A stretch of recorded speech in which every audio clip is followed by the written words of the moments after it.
Hello दोस्तों, हम लोग आज देखेंगे हिंदी व्याकरण। और आप लोग जानते हैं कि ये कामदेव प्रसाद गुरु के बुक से ही चल रहा है ये सीरीज, और ये लगातार चलता ही रहेगा। हाँ, फिलहाल अभी मेरी तबीयत ख़राब थी, इसलिए कुछ दिन के लिए रुका था। फिर भी और शॉर्ट वीडियो तो आ ही रही थी। फिर भी हम लोग आज से शुरू करते हैं और बीच बीच में डाल दिया करेंगे। और जैसे ही तबीयत सही होगी तो अच्छे से डालेंगे, डेली का डेली आएगा। और आप लोग लाइक, सब्सक्राइब और कमेंट ज़रूर करना, बताना कैसा है आज का टॉपिक। और ये कामदेव प्रसाद की जो बुक है हिंदी व्याकरण की, वहीं से हमने शुरू किया है। तो चलिए हम शुरू करते हैं, है ना। आज का टॉपिक है सर्वनाम। और इससे पहले भी कुछ टॉपिक हमने छोड़े हैं पहले चैप्टर का जो था। तो आप लोग बताना यदि आप लोगों को भाषा से संबंधित कोई भी दिक्कत है तो हम बना देंगे उस पर भी वीडियो। फ़िलहाल अभी यही देखते हैं सर्वनाम। और ये पूरा 2 कॉपी है अर्थात ये कि एक भी शब्द इधर उधर नहीं है, पूरा कामदेव प्रसाद गुरु के बुक का ही है। तो चलो हम लोग देखते हैं।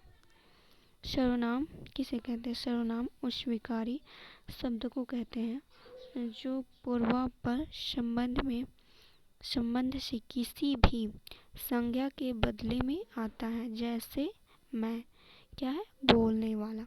तू सुनने वाला। यह निकटवर्ती वस्तु व दूरवर्ती वस्तु। अर्थात कहने का मतलब यह है कि मैं हूँ, मैं बोलने वाली हूँ, आप हैं सुनने वाले। यह हम बोलेंगे यह उसी वस्तु को कहेंगे जो हमारे पास में होगा, तो निकटवर्ती हो जाएगा। वह कहेंगे तो वह हमसे कुछ दूर ही होगा, तो उसे हम वह कहेंगे, यह नहीं कहेंगे, वह कहेंगे उसको। और ऐसे ही वह को दूरवर्ती वस्तु कहेंगे। और यही कहना चाह रहे हैं कामदेव प्रसाद जी। ठीक है, हिंदी की देख लेते हैं क्या है। हिंदी के प्रायः सभी व्याकरण सर्वनाम को संज्ञा का एक भेद मानते हैं। संस्कृत में सर्व प्रतिपादिक के समान जिन नामों संज्ञाओं का रूपांतर होता है उनका एक अलग वर्ग मानकर उसका नाम सर्वनाम रखा गया है। सर्वनाम शब्द एक और अर्थ में भी आ सकता है। किस अर्थ में आएगा? वह यह है कि सर्व का अर्थ होगा शब्द, नामों संज्ञाओं के बदले में जो शब्द आता है उसे सर्वनाम कहते हैं। और यही हम लोग जानते भी हैं, इसी परिभाषा से सब लोग परिचित होते हैं कि सर्व का अर्थ होगा शब्द, और जो भी संज्ञा के स्थान पर आएगा संज्ञा के बदले में तो उसको हम सर्वनाम कहेंगे। जैसे कि कोई वस्तु है तो हम उस वस्तु का नाम न लेकर उसके स्थान पर कह देंगे यह वह, है ना। या फिर कोई भी सर्वनाम का प्रयोग कर देंगे तो वह क्या हो जाएगा? सर्वनाम हो जाएगा। हिंदी में सर्वनाम शब्द से यही पिछला अर्थ लिया जाता है और इसी के अनुसार व्याकरण सर्वनाम को संज्ञा का भेद मानते हैं। यथार्थ में सर्वनाम एक प्रकार का नाम अर्थात संज्ञा ही है। जिस प्रकार संज्ञाओं के उपभेद व्यक्तिवाचक, जातिवाचक और भाववाचक हैं, उसी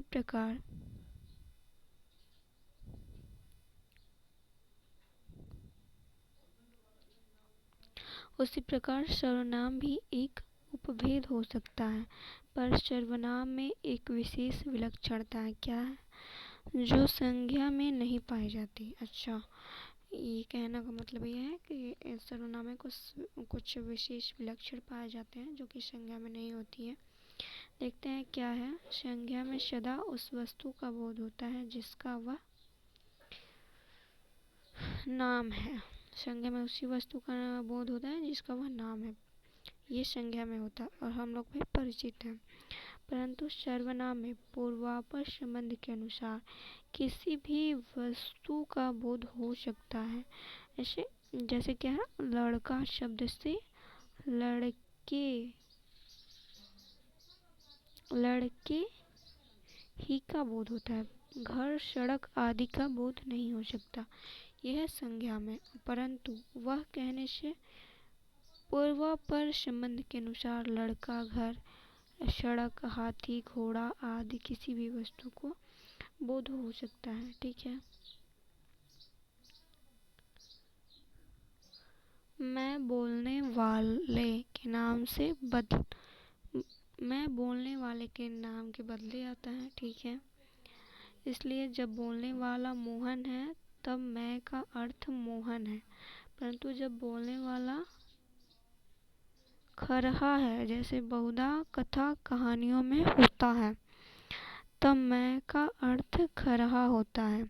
सर्वनाम भी इसी विलक्षणता के कारण उसे हिंदी में एक अलग शब्द भेद मानते हैं।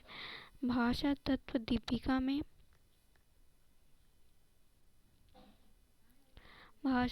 दीपिका में सर्वनाम संज्ञा से भिन्न माना गया है, परंतु उसमें सर्वनाम का जो लक्षण दिया गया है वह निर्दोष नहीं है। ठीक है।